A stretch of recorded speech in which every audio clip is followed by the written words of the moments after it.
Hey guys, it's me Matthew, also known as Fairy Godfather. Welcome back to my channel for another episode of Fairy Godfather Reads and Reviews. If you're new to my channel, I'm Matthew, aka Fairy Godfather. I'm a fiber artist and fledgling knitwear designer, and usually on this channel I'm talking about fiber arts and various things I'm working on or planning to work on. But this is a segment called Fairy Godfather Reads and Reviews, where every month I read and review a different book.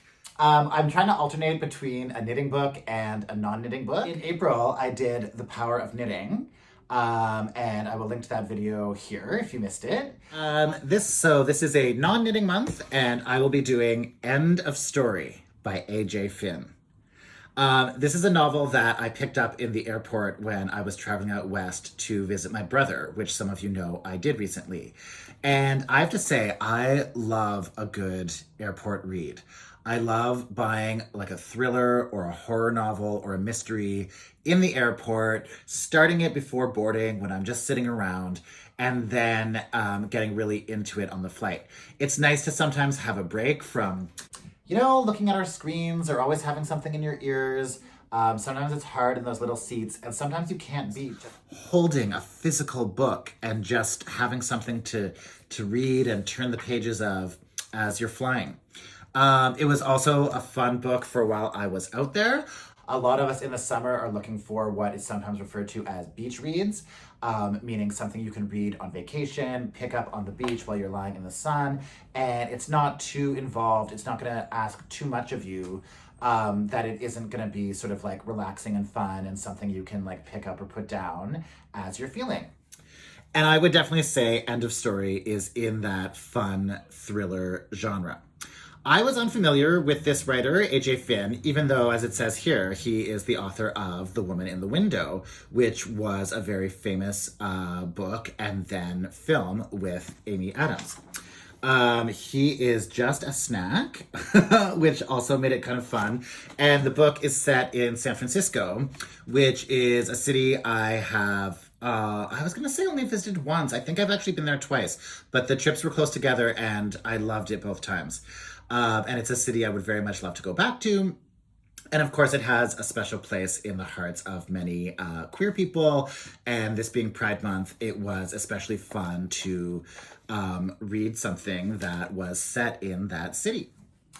It is very much a sort of like classic mystery. And it's a little bit meta, as they say, because the main character, or one of the main characters, is also a mystery writer. So the basic premise, this isn't giving away anything. No spoilers here. The premise is that an older sort of world famous mystery writer is at the end of his life. He is in palliative care. He knows that he's going to pass. And so he's hired this woman, a fan, who is also a writer, who's been writing him letters for a few years. He hires her to come to his house and sort of not exactly take down his memoirs, not exactly like record his life, but he hires her to come and listen to his memories and write sort of some sort of final story about this writer and his life. And it turns out, you find very early on, that there is a long-standing sort of 20-year-old mystery in that writer's life as well. The writer's name is Sebastian Trapp. And it turns out that 20 years before this novel begins, his wife and son both disappear from separate locations on New Year's Eve. And this mystery has never been solved. Of course, some people suspect that this famous mystery writer who's written so many murders has somehow done away with his own wife and son. There's no proof of that, and the mystery never gets solved, and it just becomes this sort of like thing in the background and a sort of rumor mill that is always swirling about this family. So you're basically meeting Nikki, the fan and writer, and the mystery fan, Sebastian Trapp fan and writer, who has come to San Francisco to live with the Trapp family and write about them as the sun is setting on Sebastian's life. And she is interested both in the sort of current constellation of the family and the current situation and all the mysterious things that are going on, but also in the past and this mystery of the disappearance of the wife and son and what could have happened to them. And so these are the threads of the story that get woven together. And of course, it is extra fascinating to have characters who are fans of the mystery genre. So Sebastian Trapp himself has written all these mystery novels. His daughter has written screenplays based on his books. This Nikki, who is coming in, has read all of his books, as well as many, many, many other mysteries. Both Nikki and Sebastian, being fans of the mystery genre, will both use quotations from famous mystery writers like Agatha Christie and Raymond Chandler and Hercule Poirot, famous detectives, and they will intersperse those quotes and references throughout the book. He does a really great job at the back of giving acknowledgments and citations of where those quotes are from. And they're sometimes referenced in the text as well, as different characters either recognize or don't recognize where these quotes are from. That added a really nice element to this book, especially if you are a mystery fan. I could see that would really, really heighten your enjoyment of this book. Now, of course, part of the joy of reading a mystery is solving it, so I don't want to give away anything about the ending. I don't want to give any spoilers in case any of you decide to read End of Story by A.J. Finn. What I will tell you is that I didn't figure it out. I thought I had. I thought I was so clever. I even wrote down the page. I think it was page 232. And I thought, I've figured it out. I know who the killer is. I thought I was so smart and that I had picked up on the author's sort of overemphasis on this one particular detail of one character's physical appearance. And it just got to be so much and so, it was so obvious to me that every time this character was mentioned, this certain aspect of their appearance was also being mentioned. And that it became suspicious. I thought that has to be significant for some reason. And then I went, oh, it's them. I had this epiphany and I was so pleased with myself. And I thought, oh, the last 150 pages are going to be a little bit boring for me because I already figured it out. Well, of course I turned out to be wrong. I fell for a red herring, guys.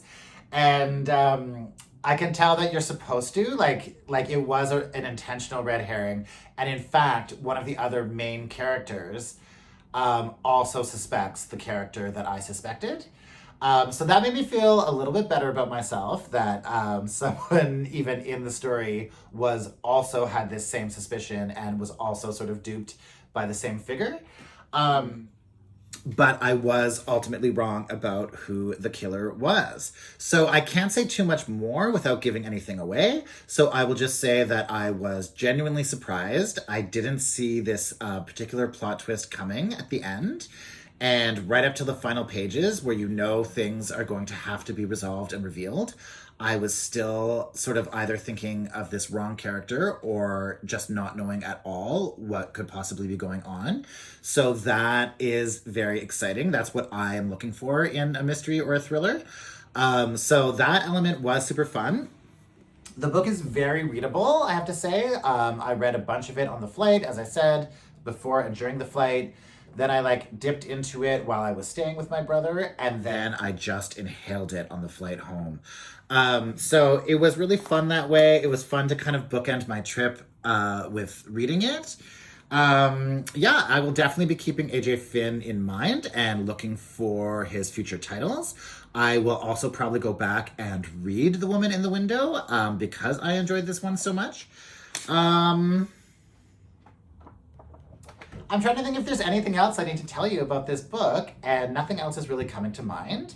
As I say, it is set in San Francisco, which is really fun, and it's also great if you just love like family drama. So seeing how the different generations play together, how the different, wives and ex-wives and stepwives and cousins, and just sort of the whole circling family around this older figure, Sebastian Trapp, this world famous mystery writer. It was kind of fun to watch their lives and their lavish home and the lavish parties they throw. And it's very much sort of that upper crust milieu, if you enjoy reading about that, as I do. I do very much recommend this book, End of Story by A.J. Finn. So next month will be a knitting book month. Let me just grab the book I'm planning to show.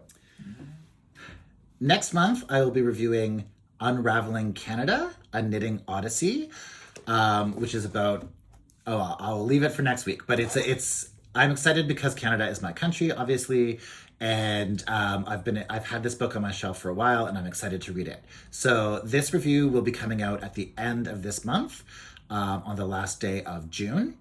And then for July, I'm going to be doing one of your suggestions. Last episode, I had a wonderful viewer make a suggestion of a book and say that she would like my opinion on it. So that is the book that I will be doing in July. I'll announce what it is next month. This video is many days late. It was supposed to be out on the last day of May. But I wasn't able to get it up until now. So apologies for it being late if you were waiting for it. And these videos will regularly be on the last day of each month. And I do apologize for that delay. Please like and subscribe if you'd like more of my content. Please share about the channel and tell your friends if you can. It's so great to see you here. I hope you enjoyed this review, and I will see you in the future. Bye! Happy knitting!